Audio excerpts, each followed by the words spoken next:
would say my inspiration for working with you guys was for me to support Black-owned businesses in Germany more. I think that's very important as a Black influencer, supporting Black-owned brands in Germany. And I thought, let's give it a shot, because I'm used to a, standard traveling to London back and forth, to get my hair done. But I don't think that's necessarily necessary. That's not necessary. Because if there's Black-owned hairdressers in Germany, why not test it and give it a shot? The first time me wearing a wig, I think, was about 5 to 6 years ago. Back then, I didn't really like it because I think I was still wearing weave. That was still a thing. But eventually, I kind of got used to, wigs. It started off with closure wigs. And then it transformed into frontal wigs. So yeah, that's what I've been doing. I think the challenges in Germany with, the topic here in general is that, England is so far when it comes to quality, when it comes to applications, how to apply the wig the right way, as natural as possible. And Germany is, obviously, we are a lot Black people in Germany, but there are more Black people in England. So I think they are more educated when it comes to that type of field, if that makes sense. And it's hard for, it's hard for a German brand to kind of like keep up with the standards in England, for example, or in America or elsewhere where, a lot of Black people are living. And I would just wish that, if you have a hair company as a Black person, that you educate yourself when it comes to wigs, because it's a whole spectrum. It's so much more than just, coloring hair. Like, how do you color the hair the right way? How do you apply the wig the right way? There are different types of wigs. There are lace frontals, there are frontal wigs, there are full lace wigs, there are 360. Like, you have to actually really educate yourself in that topic. And I just wish that this is going to happen in the nearest future.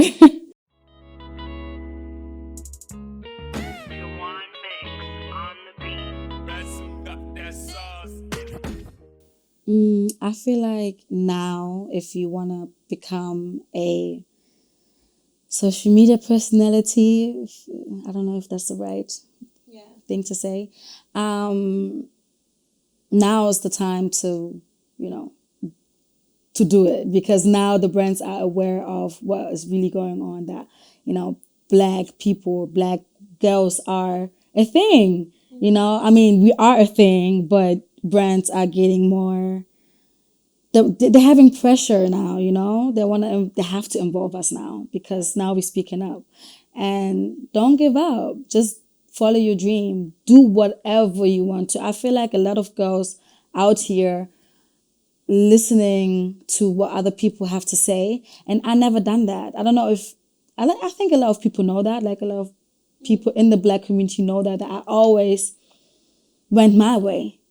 And if you stand by yourself, there are moments where you're going to feel like no one is supporting you. Yes. You're going to have moments like that. And these are the moments where you actually have to push even more. Yeah. These are the moments where you have to say, you know what, just F it. Yes. I'm doing me. And as long as you're comfortable with it, as long as you can sleep at night, knowing, okay, I did whatever I did for myself, you're good. And that's what I did, Yeah. Since I'm 19, since I'm 18, I've been doing that. So yeah.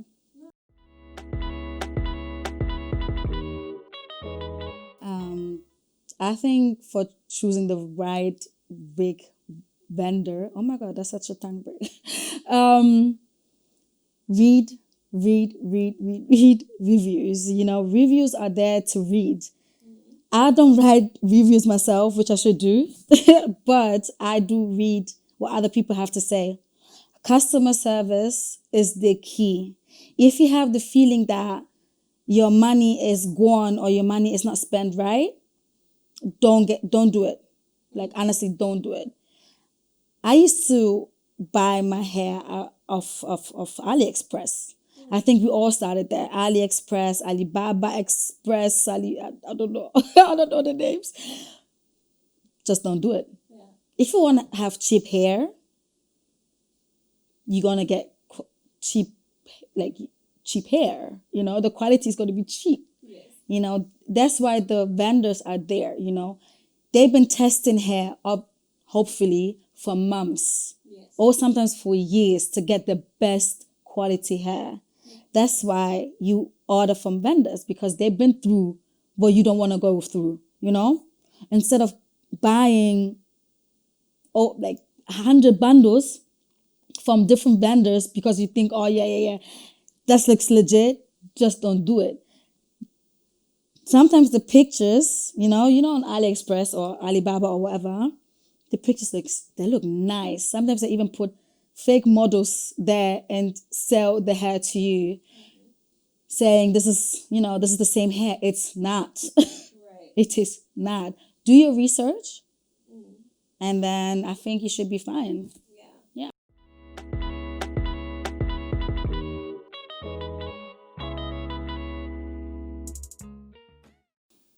I think I never went through a bad hair experience. But I think what happened to me was one time, when you want a certain curl pattern, you know, you are looking for the certain curl pattern, doesn't matter. And then you get another hair curl pattern. That's the worst. For example, you want a little kinky straight, and then you get loose water. I don't know how to, I don't know how you call these types. Yeah. That's the worst. That happened to me. Yeah. For example, I think it was my birthday, and then, you know, I wanted to have this. I think it was like 3 years ago. I wanted to have this certain curl pattern, you know. Yeah.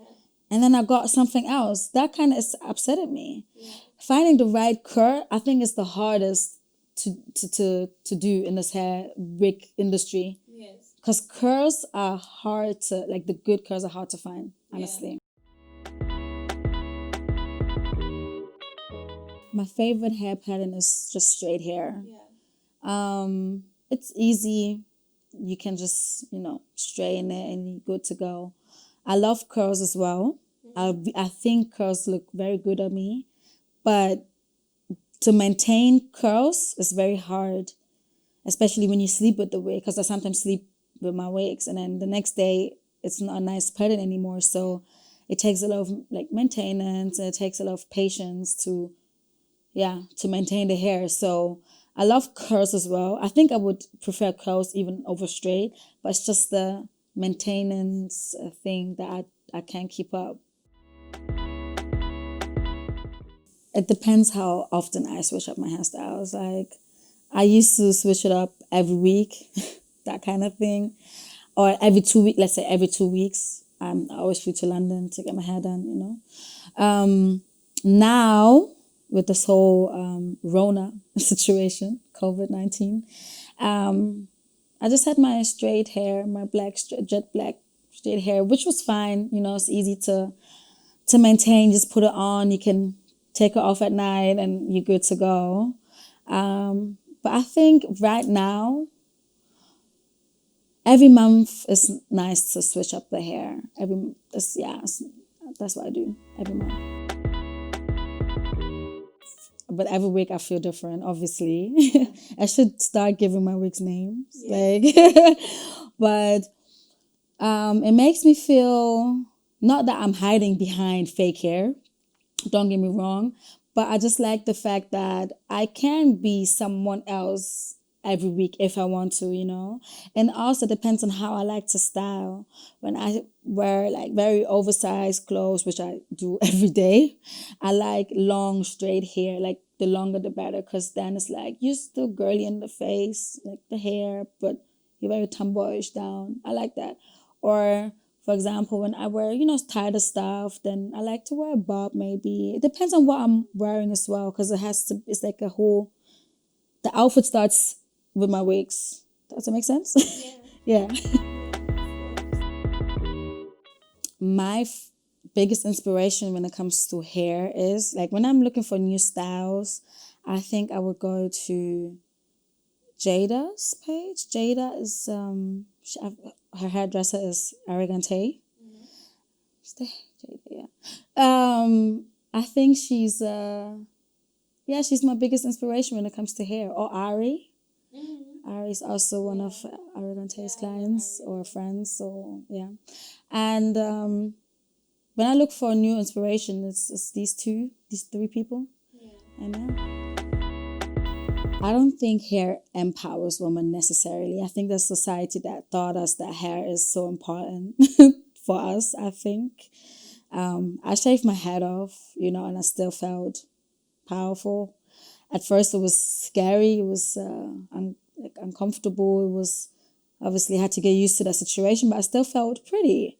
Hair is just an extra that comes with your body, like in most cases. And yeah, I think women should not feel more empowered just because of hair. Hair should make you feel a certain way, most definitely, because it's nice, it's cute, it makes you, it turns you into a Linda today and a Karen tomorrow. But you should not feel more empowered just because you have hair on your head. So the blondie hair right now makes me feel very naughty-ish, I just want to play with the hair all day long. It's like you do this, this kind of movement the whole time. It's like you want to look at yourself and be like, oh, who's that?